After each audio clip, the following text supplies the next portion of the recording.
Is it hard leaving players out? Yeah, that's Does it by make- far the hardest thing. Because I know me, I'd be like, I'll leave you out this week, but I'll play you next week. Yeah.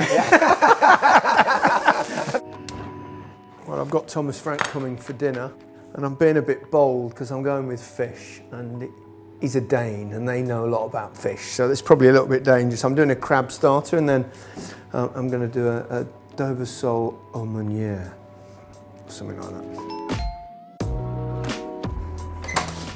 How are Thomas we? Frank is here. How are you? I'm very good. Welcome. Good to see you. Good to see you. Good. This is Filbert. Filbert, how are you? Filbert. Can you know why Filbert? No?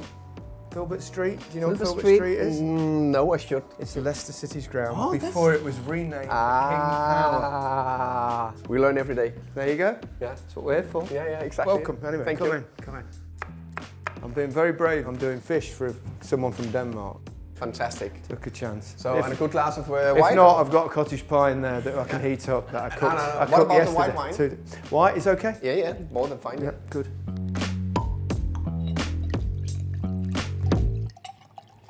Cheers. Yeah. And welcome. Cheers. Cheers. Thank you very and much. welcome. Thank you for inviting me. Lovely to have you here. Thank you. I was in Denmark recently. We went to a little, like a French bistro Yeah.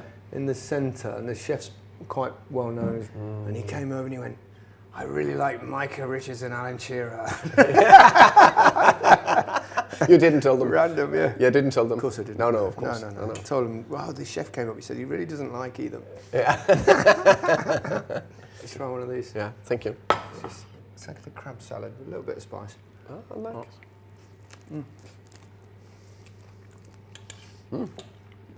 Very good. Very good. Special recipe? Just play around. I'm going to get the fish out. I'm going to do it. I was chatting to Harry Redknapp yesterday, and I was saying, what's the bug? What's the addiction? Because we were talking about Wayne Rooney and Frank Lampard. They're taking jobs that are really difficult. Yeah. You know, because they absolutely, obviously, they've had the buzz of coaching. What is it that draws you in to that I admire extent? them massively. Me too. For doing that. Those two clubs are tough jobs. I really admire them for that. Yeah. You know, sometimes I'm thinking myself, why is it that you keep going? You keep want to do more. It's the ups and downs. It's ups and downs, Massive. and football is so emotional. And I talk about my 24-hour rule. I can only celebrate for 24 hours. I can only be sad for 24 hours because then we need to go again. That sounds easier said than done, though. Oh, it is. Yeah. And if you're on a club as Brentford, we need to get used to we only win between 10 and 15, 16 games in the league. Of course, we want to win more. Yeah. You're the second longest serving manager in the Premier League now. Yeah, that's crazy. After Pep. Yeah, I never You're thought Pep, that. eh? Yeah. Hey. And then he extended his contract. I thought, hey, what are you doing that? Where'd you go out? I use my local pub quite a bit. Yeah. Local pub. Yeah, local pub. Yeah. You know, I never thought I should do that, but after I'm almost turning English. It's almost like a Ted Lasso exists. Yeah, exactly. Right, we'll just leave that and that will come nicely up. What have you made of the season? Overall, quite happy. Yeah. We score a lot of goals, and for a club of our size and budget and all that, that we can produce goal scorers. The culture's interesting because I've heard you talk about that before. The most important is the people. You know, I said that before. No. I took that stole that from the All Blacks. What do you mean by that? Because exactly, everyone can be a dickhead on occasion. Exactly. All of us. Including myself, we all got that tiny, Yeah. nasty side of us if we get pushed enough, no doubt about that. But on the flip side, I also believe every person is a good person. Yeah. So if you come into a good environment, then it's easier to shift towards that good side of you. Yeah. So I think that's the key thing. Do you ever lose it? Do you ever lose your... Yeah. And I don't think anyone really can turn it on and then it's real. I think it needs to be like instinct because something is really irritating you. So it's just a burst. Boom. Do you think the fact that you weren't a professional footballer held you back? In the beginning, it was not like, okay, I want to be a head coach in the Superliga in Denmark, or I just wanted to be a full-time coach in the academies or talent development. So it actually was a little bit step by step. And then I went from youth national team directly into Brentford as a head coach, which is one of the two biggest clubs in Denmark. But I've always been aware that because I didn't play, those other bits I need to be really good at. Yeah. And managing players when they're not in the starting lineup and keeping everybody sweet, it can't be easy. If you've been a starting player, and then you are out, the next 2 or 3 weeks is tough. And then of course I think you need to, as I say, you need to touch the players, either me or the coaches. And I think you need to get, you know, how are you? And I think that's important. And that would not have existed in my day. I think that's important. No one ever said that. I don't think every manager or coach ever. I mean, I got on very well with Terry Venables. We were almost friends, so it's slightly different. But I don't remember ever a coach going, "You okay? You all right? How are things?" Yeah. So, or just that you're training well. Keep going. And that's why I also understand that I say, you know, if you're a player and you haven't played, become a regular starter. In a 2-3 year spell, you need to move on. Is it hard leaving players out? Yeah, that's Does it by make far the hardest thing. Is that the worst thing? I always thought that. It must be, because I know me, I'd be like, I'll leave you out this week, but I'll play you next week. I'm a wimp. This is the skill, take the bone out and then put it back as it was.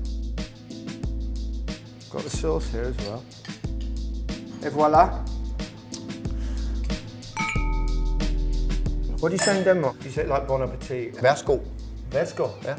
Let's go. Very nice, Gary. Okay. Well done, you. It's not easy talking and cooking, actually. No, normally I just switch off. I promise you I couldn't do it. My wife, she'll be absolutely hammering me, so no, I need to stay absolutely focused. I think if you don't want to do podcasts and TV shows, you should do food maybe, yeah? Open a restaurant. Never thought about that? I feel a bit of a fraud because I'm still just learning. But that's the problem when you've been good at something. You want to be the best at the other bit as well before you go into it. Yeah, exactly. Yeah. I think how can you say, the position or job I can compare myself best with is probably a chef. Really? Yeah. Because because I think a chef, he needs to be able to cook the food himself. When he got these 20 chefs who's doing everything for him. It's team sport. Yeah, exactly. So he's leading all these many chefs through his vision, his recipes, and they are maximizing every little detail. Yeah. But he know how the perfect outcome should be. No, you're absolutely right now I think about it. Yeah, chef in a restaurant with the team, everyone's important, need to know their jobs. Yeah. What makes a great coach? Thomas? A lot of hard hours. But I also think I learned over time, I use this leadership mentor, I also need to have enough energy to be fresh enough to take the good decisions. So it's not always just success to work from 7 to 7. So sometimes you have to say, I need a bit of rest. I need to rest, yeah. Because sometimes we've seen that eventually players can not necessarily get bored of the coach, but sick of the sound of his voice, those sort of things. What do you do to guard against that? I'm sometimes very tired of listening to myself. Yeah. Are you aware of that? I try to be, but of course it's my voice that is the main voice at the training ground. And then I think, can I develop a little bit? So also sometimes can we get a new coach into the coaching team sometimes. They also come with a new drill.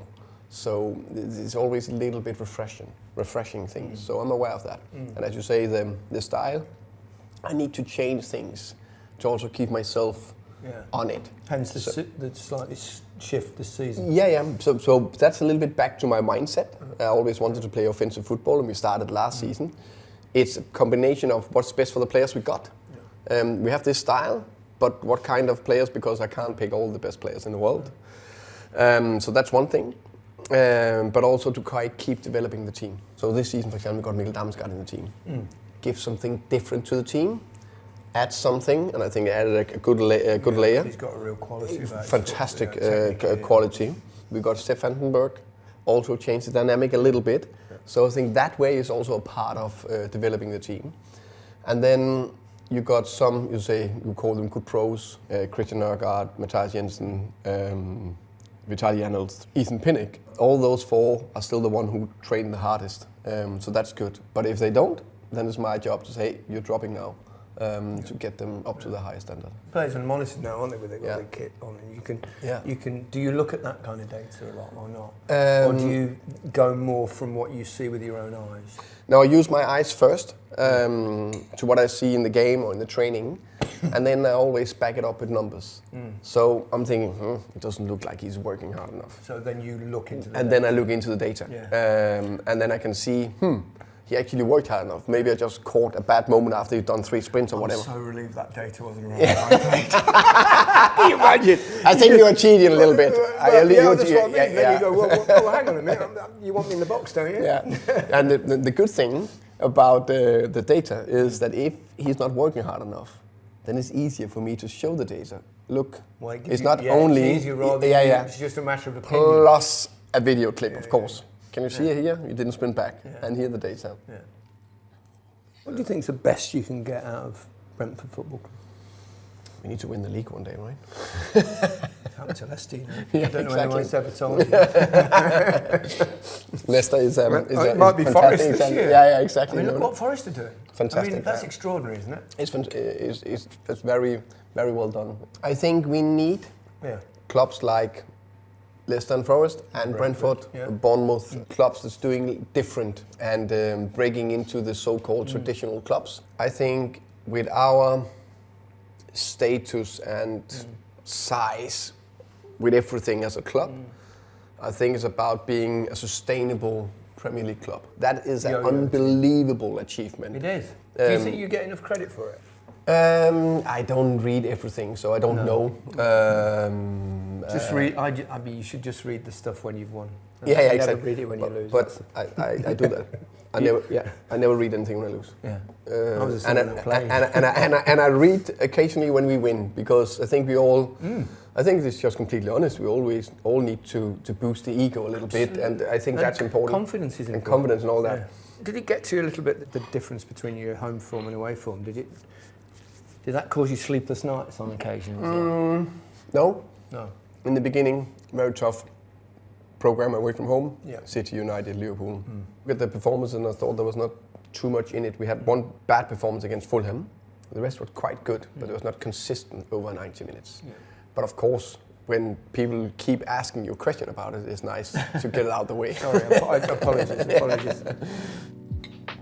What do you want now? Because you've obviously always been ambitious. What's in store for you in the future? Now, it's unfair for me to obviously ask this question in a way, because Brentford it's been a great club and you've been there a long time. But I think I always say, and I mean that because I think it's extremely important to highlight. I'm very, very happy at Brentford.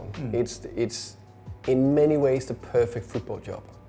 You can still be ambitious. Yes, I know it's difficult to win the Premier League, but you can still build a club, and we can still have a chance to win something, a cup maybe. And because the environment and the ownership and everything is so good, that means my day-to-day job is extremely good, and that's worth a lot. Yeah.